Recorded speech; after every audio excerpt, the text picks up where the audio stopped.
Guys, we're going to get started, and this is page 62 at the top of the page if you are in the old handbook. If not, it may be a different page. But what we're going to look at is comparing empirical and molecular formula and what the difference is again between the two. So remember, the empirical is the smallest ratio, where the molecular is the actual. Okay, so when we look at the difference between the two, the empirical is always the smallest, the molecular is what you're actually going to have.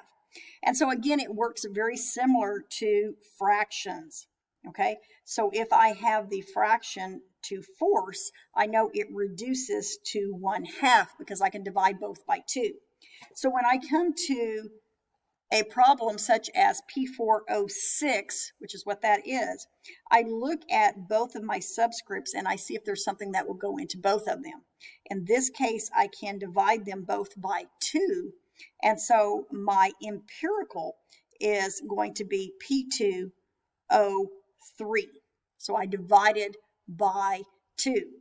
And just like if I was going backwards from 1/2 to a common fraction, I would multiply both by 2.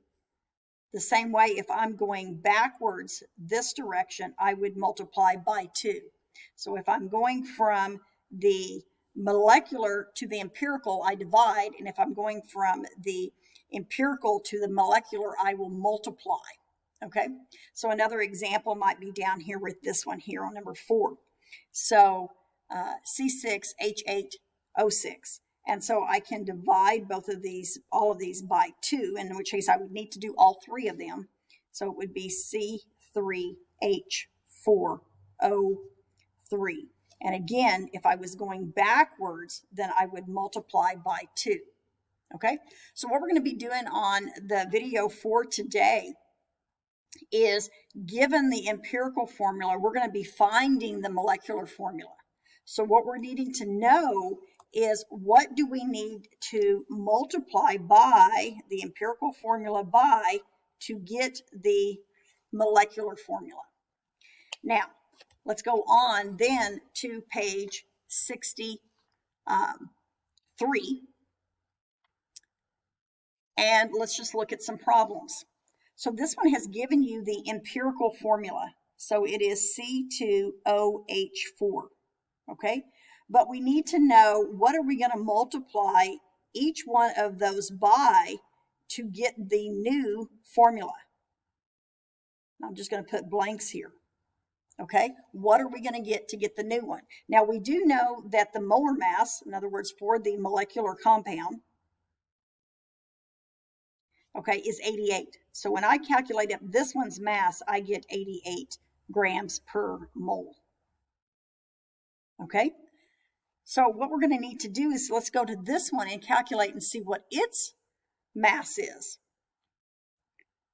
So I'm going to do 2 carbons, 1 oxygen, and 4 hydrogens.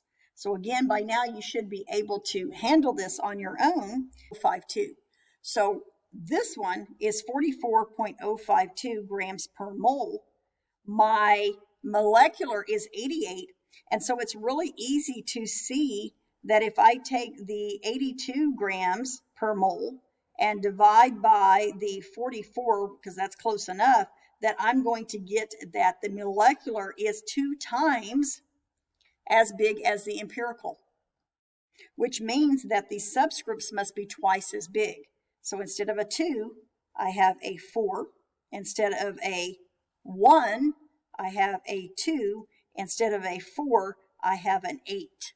So my new formula would be C4O2H8. Okay, and again, so in order to determine that value that I must multiply by, I need to calculate out both's mass, or the mass of the empirical, and see how many times it will go into the mass of the molecular. Okay, so let's do another one here real quick. So first off, we are going to find the mass of the empirical.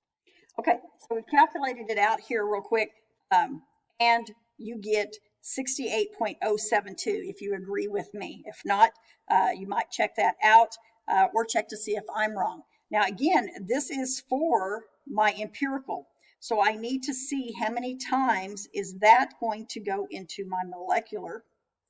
And I'm guessing at this, whoops, I'm guessing it's probably 2 times just by looking at it. Okay, just as a guess, yes, exactly 2. So now that means that my molecular is 2 times the empirical. So C8H8O2. And that would be my final answer. Okay? So that is how you do those problems. You do need to be sure that you go ahead and do 3 and 4 on there and make sure you know, again, how to change from empirical to molecular, because the next step that we're going to do takes it one step further.